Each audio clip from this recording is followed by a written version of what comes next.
शायरों का एक और मसला है ना, प्रॉब्लम इनको मेरी शायरी से नहीं है, ये सब मुझे जानते हैं, प्रॉब्लम इनको इनसे है। ये जो बैठे हैं ना प्यार करने वाले, ये मसला है, क्योंकि ये मोहब्बत करते हैं तो उन लोगों से ये मोहब्बत देखी नहीं जाती।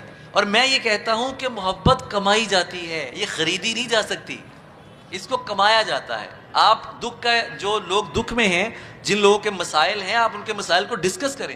ये नौजवान जो हैं, जो हमारा तबका है, शायर लोगों ने, कुछ लोगों ने ये समझा है कि वो मखसूस अल्फाज अदा करके एक ख़ास तबके की शायरी करेंगे, मतलब हम बहुत ख़ास बन जाएंगे। नहीं, मुझे लगता है कि शायरी हर बंदे के लिए है, शायरी हर इंसान के लिए है।